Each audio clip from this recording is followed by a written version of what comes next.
So I guess what we could probably do is let's maybe go over this reference stuff, because this is something that you talked about. I think you got some really cool things in here. I really like this. And the reason why I'm going to break down why I like this is because A, I haven't seen it before. B, I don't think it was on Pinterest. And then C, it's like it's got material and also depth and different types of material in there. And you also have, it's very like shoot and point and shoot style too. So it's very intimate and honest. And so there's not a lot of, cinematography covering up any of the weakness of it. And so it's kind of cool.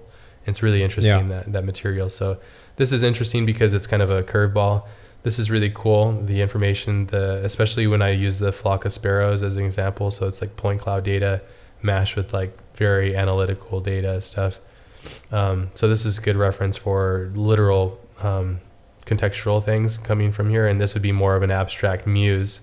And if you combine these two things, if you were to combine these two inspirations, what if I said throw all these away and you can only use these as your inspiration, then the alchemy that builds from here is going to be very unique. And what I'm after with everybody in this class is to see diversity.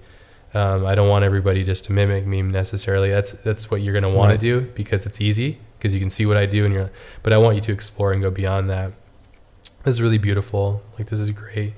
These are really awesome too.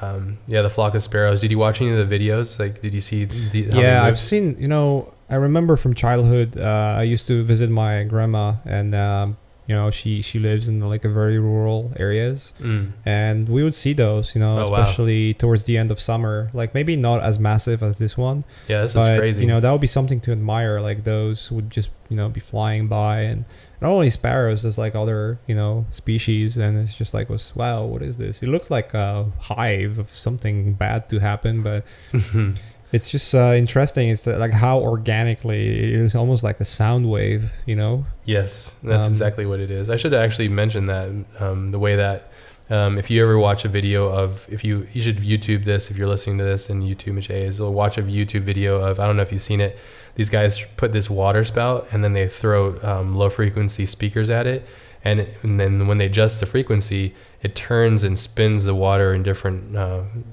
patterns. It's really crazy. Or they'll put sand on the table. Yeah, isn't that cool? But if you get your inspiration and muse from this kind of stuff, I guarantee you, I can't guarantee you, but I'm pretty sure other people won't. And the more you can pull from this stuff to put into your UI, the better it's going to be, because people are going to they're going to know this in their heart of hearts, the heart of hearts. Yeah. The touchy-feely. I had to do it. It's gonna be Draxon. But people that will look at your final product, they'll understand, they'll feel the essence of that, but then you're going to take it and elevate it into a whole different spectrum mentally. And that's really what you're after with this. I think that's really the goal, because you're combining things. And since this stuff is so abstract, and I made it that way so that people can make their own things rather than sticking too rigid to stuff, I wanted to see what you can explore and find in your own assets and stuff. So this is really cool in nature, and the crazy ass flies eyes and stuff, and the nuts, how crazy that is, and the spider fibers and stuff, and micro. It's like a funnel, Yeah, no, it's really cool. It has some architectural systems, but it also has a very nice, natural, chaotic system to it as well. So like what you'd want to do now, if you could, you would maybe start to think about categories. I think you probably already did, because I saw a cluster over there. And this is the same way I digest the keywords, this is like fractals and stuff, which is cool. And this image is so great. I found this one too. I love the chromatic shift of the way that the wet fibers of the spider web, how they cast light back through it. So the prism that's coming out of here, and the same thing here too. I love this reference. I've actually used this many times. Right? It's a mineral, It's so insane. It's so cool, man. It just formed itself that way. Yep. Yeah, there's a lot of it. I have a lot of these images and this stuff too. Yeah. It's a big inspiration for a lot of stuff that I work on. But yeah, all this stuff is great. And then the color, using like heat exchange or whatever, it's interesting too. This is all cool. And then, so what's going on here? So is there a cluster of the things that you are using as your dominant source? Yeah, like a dominant sort of, and then useful references, so that Okay. the top would be the dominant ones that These are your main I would be taking inspirations. the most inspiration from Okay. in terms of like what I would want to achieve with color and shapes and forms and maybe materials. So like I really like the shapes that are coming out from this material, from this mineral, Yeah. Yeah. both of them. The top one is more organic and sort of like it's just very bizarre and very sort of rounded. Mhm. The bottom one is like very geometrical, Yeah. and I kind of like that. And I do like the shift of color and prism of the spider web. So it's just like I'm trying to imagine how those three could apply in something that will be shaped and formed later on. Yeah, definitely. Yeah, I would suggest to everybody not to pick more than 4 images as your main inspiration.